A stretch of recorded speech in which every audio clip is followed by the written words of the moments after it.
Good afternoon. Welcome to the first episode of the UAE School Leaders with your host, Mohsin. In today's episode, we have Ms. Catherine, Mr. Nav, and Mr. Sian. We will be discussing the topic of distance learning, our experiences, the challenges that we have faced and overcome, and any tips and strategies that will help benefit our viewers. So distance learning started 7 weeks ago across all schools in the UAE due to the unprecedented times that we are in with the whole situation with COVID-19. So let me start with Catherine. Catherine, so how has distance learning been going for you in your school? Sure, I think at first it was very overwhelming. Like you said, it's an unprecedented period. You know, we didn't know what to expect. It was kind of like the blind leading the blind. But over the weeks, we've kind of got into a rhythm and we're getting really good responses. We're constantly giving out surveys, finding out how our staff are feeling, workload in particular. Obviously, all of a sudden now you're in front of the screen all day. So, you know, well-being is a huge focus for us as well. We've given surveys to the students, to parents, and we've had this overwhelming kind of positive response, which is really, really great. I think there's a lot that we kind of learned from the beginning. We were kind of doing too much, I think, too quickly, and you know, students felt overwhelmed by it as well. Staff felt overwhelmed, but as it's gone on, it's much more kind of fallen into place, and students know what they're doing. We've kind of eased those teething problems, and staff feel much more confident we use Teams, so Microsoft Teams. They feel much more confident using the Teams, using the system. We're learning new techniques that we can use and implementing it. So it's becoming quite exciting as well. So I think as a whole, it's been really successful. Great, thank you so much. Mr. Nav and Mr. Sian, would you like to care to share your thoughts? I mean, hello everyone. And from my point of view, actually, I'd like to start with the fact that I don't believe any school or any educator or any organization was ready for these unprecedented times. It is something that was done upon us and the circumstances. And what I would say is I would like to commend every single school to be able to adapt, adjust, in some cases less than a week's notice. Very few organizations would be able to lead such as that. I mean, in my particular school, one of my concerns was the fact that, and we also use Microsoft Teams as Catherine's school, and I'm sure many others, was the fact that will our children be able to adapt and transition to virtual metropole or virtual learning, should I say? And they did.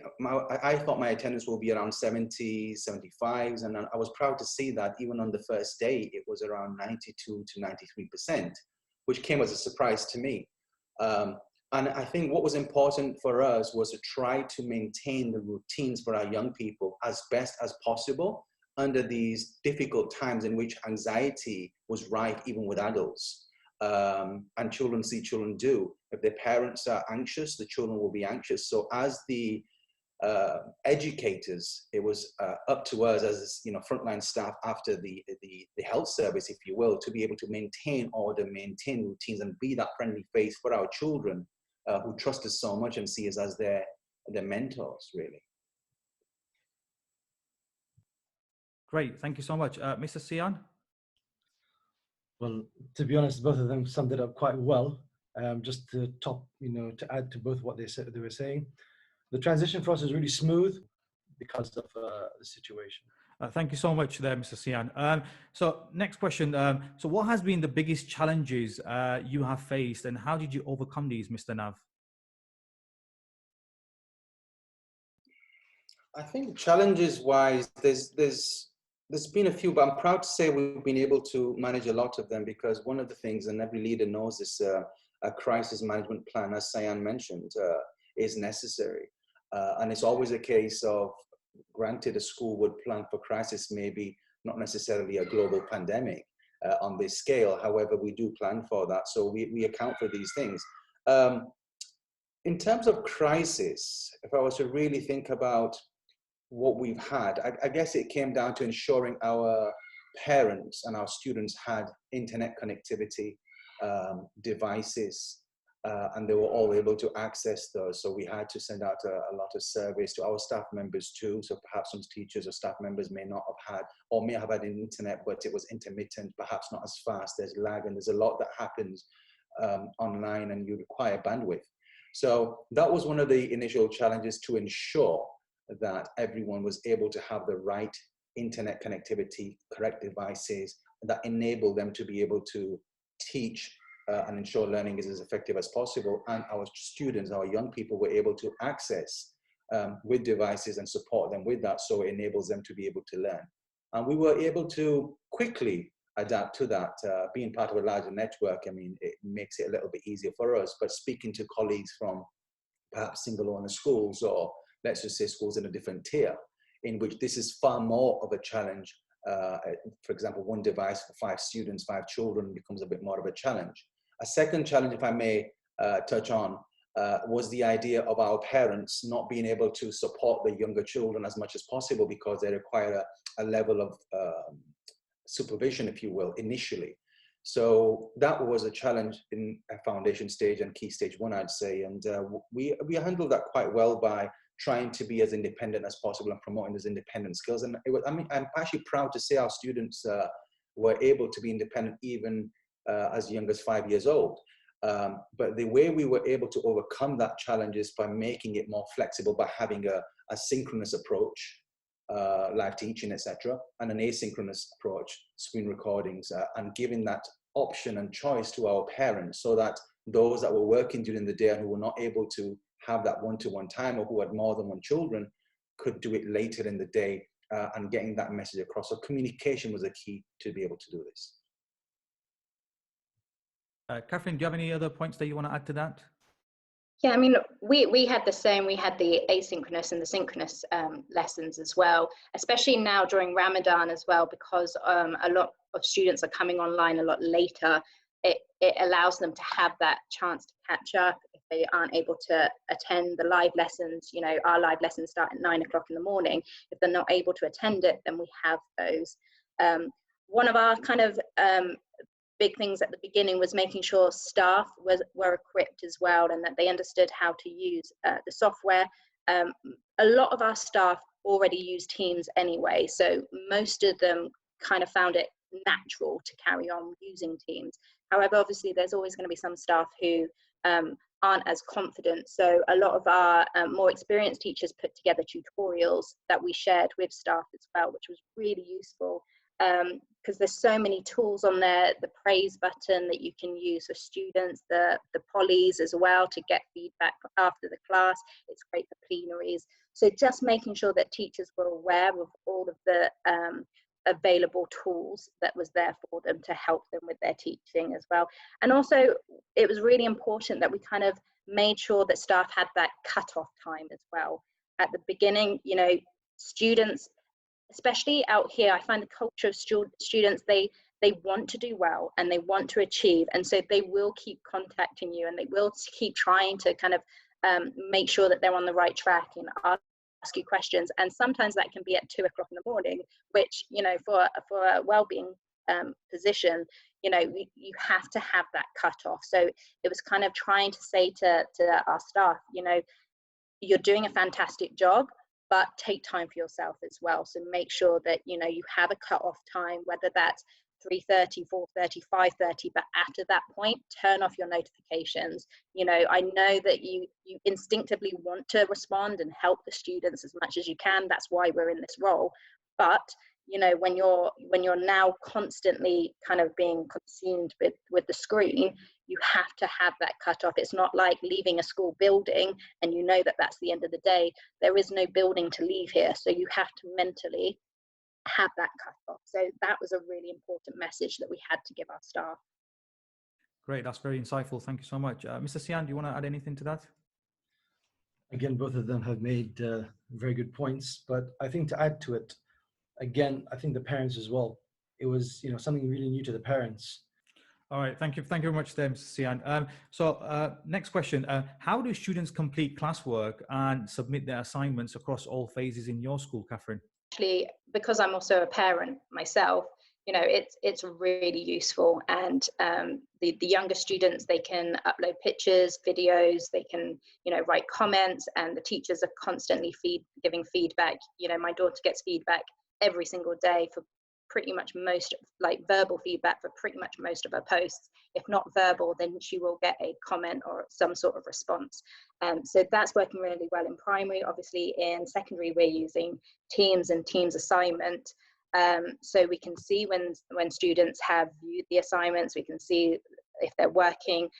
What I try to do is have, you know, live documents that they can be editing straight onto the assignment, so I can go in, I can check and make sure that they are accessing the work, and then I can feed back straight away to them. So I'm finding actually the amount of feedback that we're giving is probably more now than what we did in the classroom. I mean, you know, when it comes to marking books, you tend to have kind of a 2-week marking policy. So every 2 weeks you do a deep marking of work, whereas every piece of work at the moment is being fed back to the students. And, you know, that's useful for them because you're not having that face-to-face constantly like you would in school. So just being able to make a comment, you know, even if it's just a well done, or if it's a really deep in detailed comment, you know, there's still that kind of interaction between yourself and the students, and they really appreciate that as well. So, you know, both of those platforms were working really well. We're also using Microsoft Forms as well, which is a useful tool for tasks you can get them to do. You can get them to do surveys on there. I do research tasks with them, so I give them the question, they have to go away, fill in the answer, and then submit the form, and it shows me exactly which students have used it. So that's a really useful tool as well. Thank you so much there. Mr. Nav, do you want to add anything to that, to Classwork and how assignments are submitted in your schools? Sure. Again, this is something that it depends on the age of the child. So, for example, in my school, it's an all-through school with nearly 3,000 students. So, secondary will do it differently using the same platforms. Will primary, will early years. And what we found early on is it was important to try to get what I call the Goldilocks effect just right for our children. So primary children will submit assignments on Teams. Again, as Catherine mentioned, feedback will be given. Secondary students, so older students, we are also using OneNote to be able to provide verbal feedback, model, because OneNote is absolutely fantastic. And if you haven't used it, it's really, really useful in similar to Seesaw, but slightly more complicated. Seesaw is more user-friendly for the younger years. But what you can do in OneNote is the student is able, let's just take a maths student who does a particular maths problem and gets the stages perhaps mixed up. What the teacher can then do is leave some verbal feedback. If the student does not understand that, the teacher can actually embed a video into that to model to him or her how to do it and actually write over the problem as well. So really, really powerful. But as far as assignments are concerned, pretty simple, using Microsoft Teams, submitted coursework uploads into there. Can come with its own challenges, such as the size of the file, which is why we have SharePoint on the back end to support with that. But we've used Teams or Microsoft because it's a hub and spoke model of everything can be in there. So it's a one place. And again, for parents and for students, it makes it easier rather than going to different platforms. Okay, great. Thank you so much. Mr. Sian, would you like to share your thoughts on this? Well, actually, I'm a huge fan of EdTech programs. I use quite a lot of them, so I might give you quite a few. But I will start with the one that's mentioned already, Seesaw. Obviously, in the primary years, Seesaw is fantastic. As mentioned, you can get verbal feedback, you can get written feedback. What's actually on top of that, what's actually really nice is the history of feedback. So you can see the feedback between the teacher and the student and the progress that's made, and that's really nice on Seesaw. Other great programs that you can use, we use Google Forms, for example, to do formative assessments. Socrative is a fantastic program as well. It gives you instant feedback, instant feedback, which you can allow them to see it or not. And then you can populate the data afterwards using Excel spreadsheets. In our school, we use programs such as Mathletics and Scholastic. Again, I think in this particular period of time, education technology programs are the way to go because they automatically generate the data for you, especially Seesaw. Seesaw has been a massive hit. Again, and I stress on the history of feedback. It's okay to give feedback, but if you have a history, a dialogue between the student and the teacher, that I think is really important, because it shows that maybe the student understands, so the teacher has to explain it again. Or, for example, the student understood it, but he wants to go one step further. Okay, I understood this. How do I do that now? How do I go to the next level? How do I go next stage? The teacher is fantastic and give him some more feedback. One thing I want to mention as well, when it comes to assignments, I think before you even look at assignments, you have to look at, do the students understand the assignment itself? And I think modeling is really important. For example, with myself, I used to make 1 minute or 2 minute videos of myself explaining a particular math problem or a particular concept in English or unit of inquiry, because we're an IB school.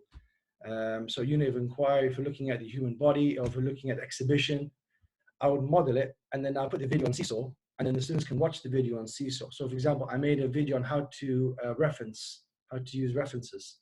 Put that video on Seesaw, they watch the video, and then you attach an example of how to do it, and then allow the students to do the assignment. So I think that's really important, modeling and then giving the assignment. And the beauty about this, sorry, I'm going on a bit, but I love it. The beauty of this as well is when you put things on Seesaw or any kind of platform, Microsoft, etc., it's there. Sometimes in the classroom when you're talking, the student can forget. And the next day, teacher, what did you say? And you're like, oh man, what did I say again? But when you put it on Seesaw or on a program, it's fantastic. He can go back to 1,000 times. And that's where a flipped classroom concept comes in. So flipped classroom concept right now is fantastic for this particular situation. I'm done. Yeah, I was just I totally agree. I've done the same as well. As an English teacher, I've written out essays for my students. Media studies as well, I've written out essays and I've recorded myself so they can see the step-by-step process. And like you said, it's there. Once you've made that video, it's there for good. They can keep recapping. And I am a huge fan of flipped learning, and I think that's definitely the step forward. I've been doing a lot of research on flipped learning at the moment, so I do think that's where education should be going. That's really insightful. Thank you so much to both of you. If I might just add one point here, Mohsin, if that's okay. Yeah, of course you can. Because I feel as though, and this is something I'm researching heavily in terms of what the future looks like when it comes to if this was to continue in September and what blended learning would look like. And there's a lot of hard work that's going into the particular scenario-based planning. But one thing I've come across is, and I'm not speaking for any colleagues here, myself included, but schools generally, is if you were to look up Puente Dura's stages of technology, a lot of what we do as educators, we are actually just doing the stage of what's called substitution. We've gone from the classroom to a platform, whatever that platform may be. We're doing particular types of pedagogical techniques that are more appropriate for online-based learning, and that's where we're at. As a school, what I'm trying to do with my colleagues is to say, okay, what's the next step? So for example, you go from substitution to augmentation, and that will be really powerful. Looking at the background behind Sayan, I'm assuming he's some kind of probably a science teacher or thereabouts. So as an example, if you were to bring augmented reality into it, now devices most of our students will have of a good quality. And there's, for example, application that you can get where you can go into the human body and into an experiential learning augmented reality in which they can actually look at the heart, dissect the heart, look at the septum, the ventricles, the atriums, the aortas. I hope I'm getting this right, Mr. Sayan.